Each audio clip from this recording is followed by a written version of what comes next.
আইজল ৩০৬ নম্বর জাতীয় সড়কে গর্তের মিছিল। সংস্কারের নামে লজ্জাজনক চিত্র প্রকাশ্যে আসলো। সড়কের গর্তে মাটি ভরাট করে চলাচলের উপযোগী করা হচ্ছে।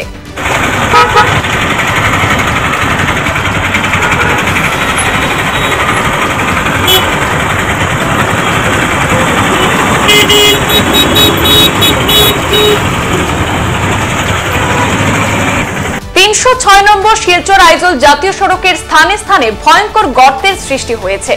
প্রাণের ঝুঁকি নিয়ে নিত্যদিন চলাফেরা করতে হচ্ছে হাজার হাজার জনগণকে। সড়কের ভয়ঙ্কর গর্ত সংস্কারের নামে রহস্যজনকভাবে মাটি ভরাট করে চলাচলের উপযোগী করা হচ্ছে। দীর্ঘ কয়েক মাস থেকে আসাম মিজোরাম সীমান্ত এলাকার লায়লাপুর থেকে সোনাবাড়ি ঘাট পর্যন্ত অংশে জাতীয় সড়কে গর্তের সৃষ্টি হয়েছে, যার ফলে প্রতিনিয়ত ভুগছেন যাত্রীবাহী বাহনে চলাচলকারী মানুষজন। প্রতিনিয়ত ঘটছে দুর্ঘটনা। ৩০৬ নম্বর শিলচর আইজল জাতীয় সড়কের লায়লাপুর, রাজঘাট, ভাগা, সপ্তগ্রাম, ধলাই, রামপ্রসাদপুর, পানিভরা, কাটাখাল, কাবুগঞ্জ, নরসিংপুর, নতুন বাজার, সোনাবাড়ি ঘাট এলাকা সমূহে সড়কের করুণ দশায় ভুগছেন মানুষ। রাস্তার গর্তে মাটি ভরাট করার পর সকালে মাটি ভরাট করলেও বিকেলেই তা উঠে যাচ্ছে এবং উল্টো ওইসব মাটি থেকে ধুলো ছড়িয়ে জনভোগান্তির সৃষ্টি হয়। সড়কের বেহাল অবস্থার বিরুদ্ধে জনক্ষোভ পুঞ্জীভূত হচ্ছে, কারণ দীর্ঘ সময় ধরে চূড়ান্ত উদাসীনতা দেখাচ্ছে এনএইচ কর্তৃপক্ষ। ঘটনাস্থল থেকে সবিশদ জানাচ্ছেন আমাদের প্রতিনিধি বিবেকানন্দ দাস। এখানে কিন্তু ভয়ঙ্কর মরণফাঁদ গর্ত যেটা ইতিমধ্যে তৈরি হয়েছে। আমরা বিগত দিনে দেখেছি যে 306 এর লায়লাপুর থেকে সোনাবাড়ি ঘাট এই প্রায় 35 কিলোমিটার রাস্তার মধ্যে ভয়ঙ্কর গর্ত তৈরি হয়েছে, আর যার দরুন এখানে প্রায় সময় দুর্ঘটনার শিকার হতে হচ্ছে। বাইক চালক থেকে শুরু করে 4 চাকার বাহন, আমরা প্রতিদিনও দুর্ঘটনার শিকার হয়ে রাস্তায়। আর গর্তগুলা ইতিমধ্যে মাটি দিয়ে ভরাট করা হচ্ছে।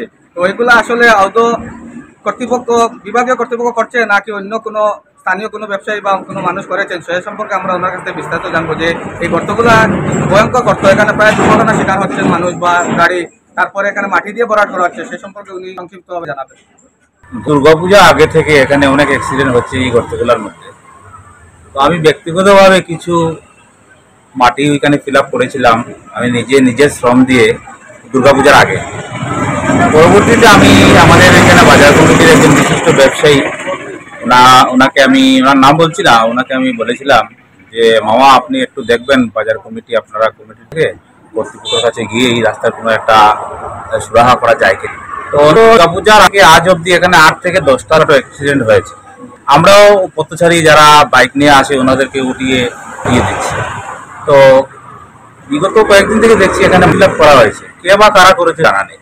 তো আপনারা এসছেন, ওদের মাধ্যমে আমি ঊর্ধ্বতম কর্তৃপক্ষের কাছে এই আবেদন রাখবো পিডব্লিউডি, আপনারা যাতে উত্তর আমাদের এই বটের যে সড়ক 306 6 নম্বর জাতীয় সড়কটা যাতে সুন্দরভাবে সেখানে যে জায়গায় যেটা ভাঙচুর হয়েছে সেটাকে সুন্দরভাবে যদি ফিল আপ করা না হয়, তো আমার মনে হয় এটা ভয়ঙ্কর পরিস্থিতির সৃষ্টি হবে। গতকালকে আমি বাইকে গিয়েছিলাম শিলচরে, যাওয়ার পথে অনেক কষ্টের সম্মুখীন হয়েছি। দেখেছি জাতীয় সড়কের মধ্যে অনেক জায়গায় ব্যারিকেড দেওয়া হয়েছে ওনাদের পক্ষ থেকে। সেটাও তো জাতীয় সড়কে একটা ব্যারিকেড থাকা, সেটা তো সুন্দর না, গ্রাম দিয়ে অন্তত। এটা মানে আনঅথরাইজ ভাবে দেওয়া হয়েছে, যাই হোক ওনাদের ব্যাপার। তো এখানে একটা স্কুল আছে, একটা বাজার আছে, এখানে স্টেট ব্যাংক আছে, পোস্ট অফিস আছে, অনেক লোক প্রতিনিয়ত এখানে আসছে। তো ওনারা অনেক অসুবিধার মধ্যে পড়ছেন। আর সবচেয়ে বড় সমস্যা হচ্ছে, আমরা দোকানদার হিসাবে আমি বলছি, যা ধুলা দোকানে তো বসাই যায়, খুব বেশি কষ্ট হচ্ছে। তো আমরা আপনারা ওনাদের কাদের কথাটা তুলে ধরছি, আর আপনারা এই দাবিটা অন্তত ডিসি পর্যন্ত নিয়ে পৌঁছাবেন এই বিশ্বাস রেখে আমার এই সংবাদ এই পর্যন্তই। ফিরছি পরবর্তী অন্যান্য আপডেট নিয়ে। ধন্যবাদ।